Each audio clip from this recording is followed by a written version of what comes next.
What's going on, y'all? It's your boy Alex. Welcome to Alex Sports Talk and Bets. And I was all prepared to fire up my microphone and go in on how Kevin Stefanski was the worst hire so far in this NFL coaching carousel. And right when I was about to do that, I find out that the Pittsburgh Steelers replaced Mike Tomlin with Mike McCarthy. And I had to change my mind because Mike McCarthy is by far the worst head coaching hire in this current NFL coaching carousel. All right? Here's the thing. As bad as a hire as I think Stefanski was for the Falcons, I can kind of understand where they were trying to go with Stefanski, right? He did a bad job in Cleveland, but it's Cleveland. Does anyone really do a good job in Cleveland? The answer to that question is no. Cleveland can't get right. They haven't been able to get right since they lost their team to Baltimore. Baltimore took all their mojo, and they just have not been able to get right since. Right? So I can't blame that all on Stefanski, even though he did nothing to help. So I can kind of understand, Atlanta's like, look, he was good before. He was good coordinator and stuff.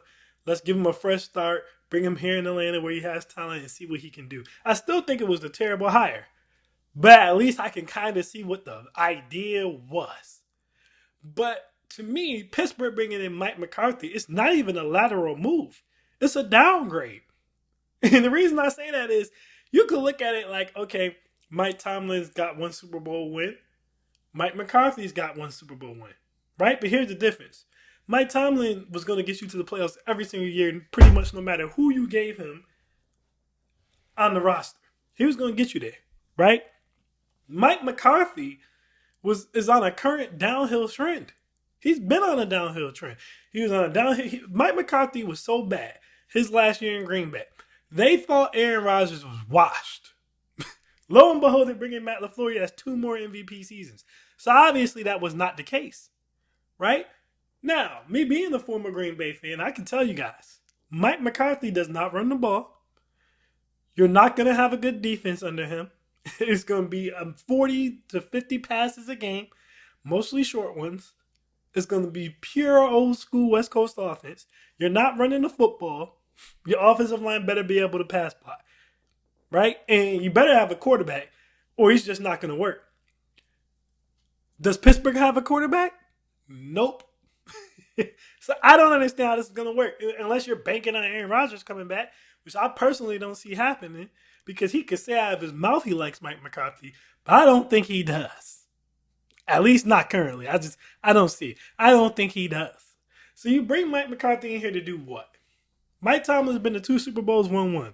Mike McCarthy's only been to one. Now he won that one he went to, but he's never been able to go back. He went on a downhill slope for years in Green Bay. Got fired, got a new shot with the Dallas Cowboys. Were the Dallas Cowboys able to run the ball under Mike McCarthy? Nope.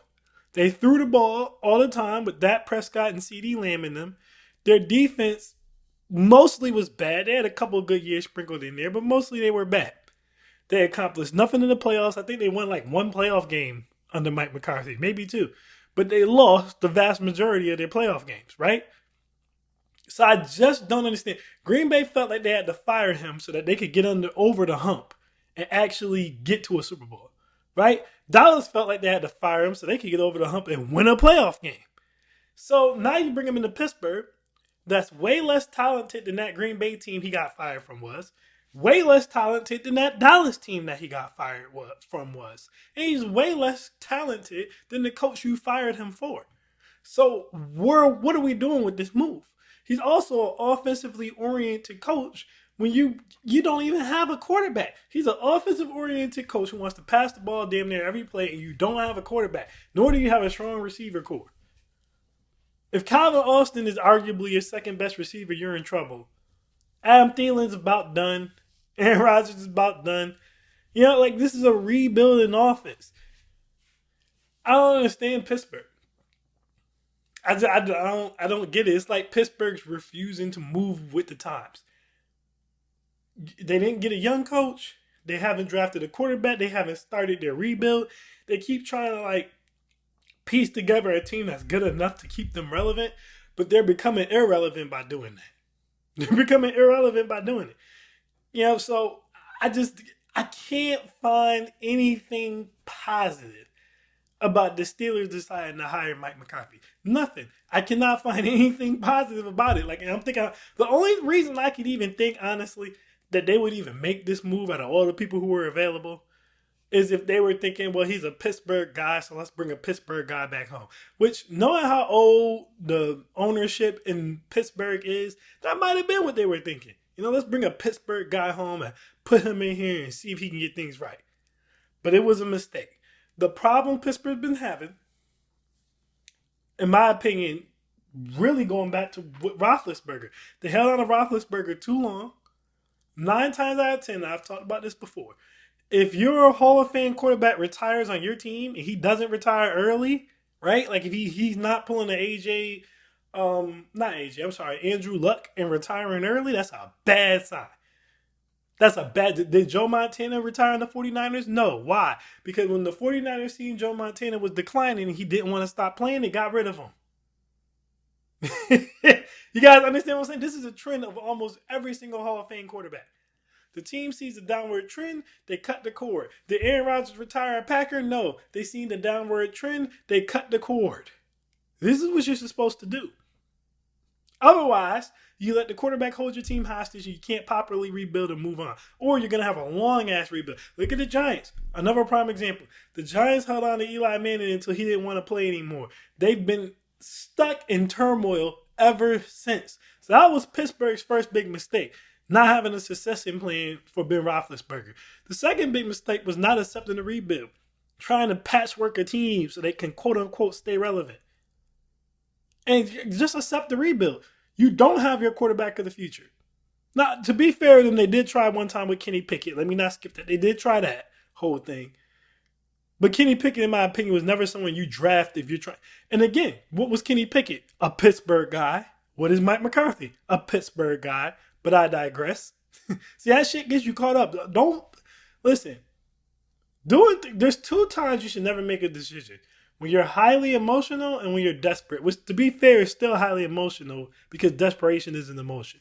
I say that basically to say, if you're looking at someone, you're like, oh my God, they're from my town. I should get this guy. That's not going to work out 9 out of 10 times. Right? So they got Kenny Pickett. He was a Pittsburgh guy. He failed. He was a backup quarterback. They shouldn't have took him. They reached. Okay, get another quarterback. Try again. Right? It happens sometimes. Look at Tennessee with Will Levis. They took Will Levis. It didn't work out. They took Malik Willis. It didn't work out. Now, a lot of that was more so, in my opinion, due to their quarterback development. By the way, it didn't work out with either one of those guys. They got Cam Ward. We'll see. But you can't just be like, okay, get a patchwork about the retired quarterback in here so we can limp our way into the playoffs and get blown out in the first. You can't do that. You can't do that. You just can't. So, now like I said, now they bring in Mike McCarthy, and I just don't see it. You got all these old Asian contracts on this team. Jalen Ramsey's about done. TJ Ward's about done. Cameron Hayward is about done. Aaron Rodgers is done. you got all these Asian veterans on this team. What you should have done is got you a young, offensive-minded coordinator. Brought him in there and started to rebuild. That's what you should have done. Instead, you brought in the old, stubborn, win-now mentality coach. When's the last time Mike McCarthy's really been involved in a real rebuild? He inherited Brett Favre. The Packers had Aaron Rodgers. Had Aaron Rodgers trained under Brett Favre. Then he got to roll with Aaron Rodgers. When he went to Dallas, he already had Dak Prescott. He already had him. So when have we ever really seen Mike McCarthy have to develop a quarterback from scratch? Himself. We have not. He's always gone to a situation where the quarterback was already there. I just don't. To me, you're already in a rebuild. You have to rebuild. Get a young coach with fresh ideas and a fresh mind and start the rebuild. This recycling coaches stuff is insane to me. You done seen someone fail multiple times and you think it's going to be different now? What's going to be different? If he couldn't succeed in Dallas and he couldn't succeed in Green Bay, what makes you think he's going to succeed in Pittsburgh with a worse team than both of those? He's not going to. He's not going to. The game now is to find the young, up-and-coming coordinators and coaches and put them in there. These young players ain't about to be trying to hear nothing Mike McCarthy got to say, man. Mike McCarthy's still one of them old school, if you're a rookie, I'm not even gonna really play you until probably like week 6. I'm gonna haze you. He's still one of them type of coaches. That shit don't fly no more. So, in my opinion now, Kevin Stefanski has been supplanted. Mike McCarthy was the worst hire of this coaching carousel in the NFL so far. I would be flabbergasted if Pittsburgh was not the worst team next year. But between them and the Falcons, I'm pretty sure they'll be worse than the Falcons. I could be wrong. I highly doubt it. I really am. I really am. So that's my thoughts on that. You guys let me know. Maybe you guys think someone else was the worst hire. If you're a Pittsburgh fan and you're watching this, who do you think? Are you happy with the hire? Do you like Mike McCarthy? Please tell me why if you do. You don't gotta get disrespectful. Maybe you're gonna tell me something I don't know. But I just don't see it. But if you're a Pittsburgh fan, are you happy with this hire? If you're not a Pittsburgh fan, do you agree this was the worst hiring so far? If it's someone else, who is it and why? Let me know in the comments, y'all. I am Alex and I am out. Peace.